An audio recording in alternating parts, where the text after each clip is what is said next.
वो कहा जाता है ना कि झुकती है दुनिया, झुकाने वाला चाहिए, और वो झुकाने वाला मिल गया चिराग पासवान के रूप में, जिसने सबसे पहले तो यह साबित कर दिया कि भाई साहब तेजस्वी यादव से बेहतर नेता बन के उभरे हैं इस बार विधानसभा के चुनाव में भी।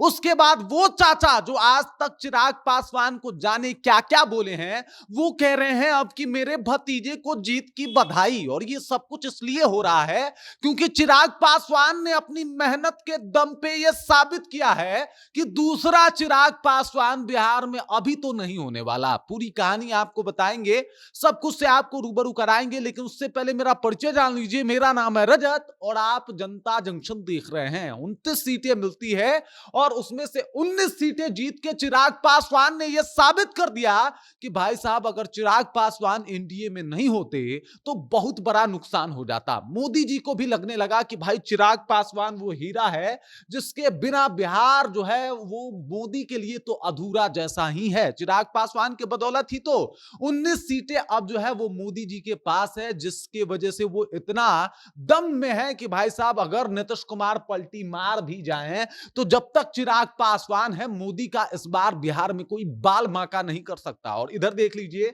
ये है चिराग पासवान का पावर कि इनके चाचा, वो चाचा जो चिराग पासवान को चांडाल कहा करते थे, वो कह रहे हैं कि मेरे भतीजे केंद्रीय मंत्री और लोजपा के राष्ट्रीय अध्यक्ष श्री चिराग पासवान, श्री लगा दिए भाई साहब, श्री चिराग पासवान। मतलब कभी अपने भतीजे को वो चांडाल कहते थे, अब श्री चिराग पासवान कह रहे हैं। यही है चिराग पासवान की असली जीत और यही है चिराग पासवान का पावर जो उन्होंने साबित करके दिखा दिया है। सबसे पहले तो समझिए कि तेजस्वी यादव से स्ट्राइक रेट में बेहतर नेता बन गए हैं चिराग पासवान। तेजस्वी यादव का स्ट्राइक रेट अगर देखा जाए तो कहां, मतलब 15-16 से भी जो है वो मतलब कम का है अगर उनके पार्टी का देखा जाए तो। और वहीं पे अगर चिराग पासवान की बात की जाए तो 70 का स्ट्राइक रेट है इनका साहिब। और इन्होंने साबित कर दिया है कि इस चुनाव में भी चिराग पासवान का कोई दूसरा जोरा नहीं है। चिराग पासवान सोचिए कि 29 में से 19 सीटें जीतते हैं, शानदार प्रदर्शन करते हैं और प्रदर्शन के बदौलत ही मतलब नीतीश कुमार के साथ साथ, मतलब नीतीश कुमार को थोड़ी बेचैनी भी होती है, लेकिन मोदी जी एकदम अस्वस्थ हो जाते हैं कि अब नीतीश कुमार कभी पलटी नहीं मार पाएंगे।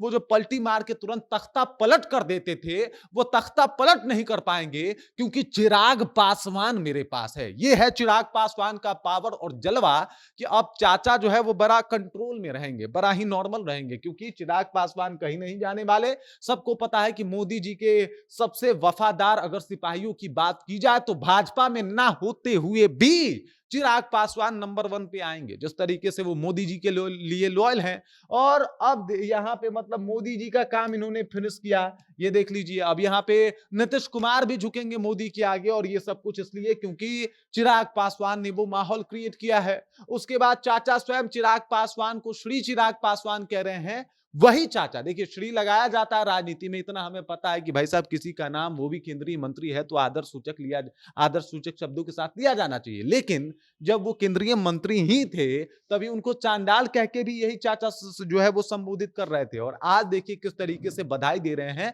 क्योंकि इनको भी पता चल गया है कि भाई साहब चिराग पासवान को जो है वो कहीं ना कहीं प्रेम जताते रहना है। अगर ऐसा नहीं किया तो अब अपना राजनीतिक करियर जो है वो अब समाप्त होने के कगार पे पहुंच ही गया है। मतलब चाचा पशुपति पारस भी पूर्णतः अब जो है वो चिराग पासवान के सामने नतमस्तक हैं।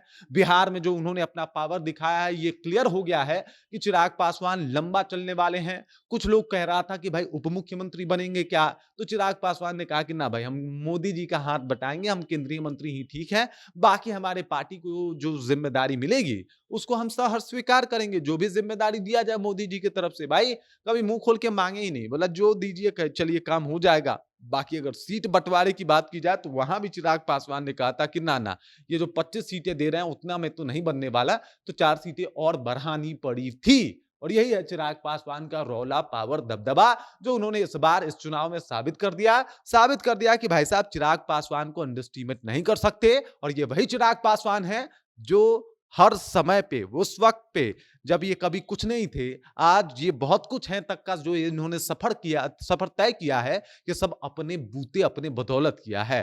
तो भाई साहब वही बात है, झुकती है दुनिया, झुकाने वाला चाहिए।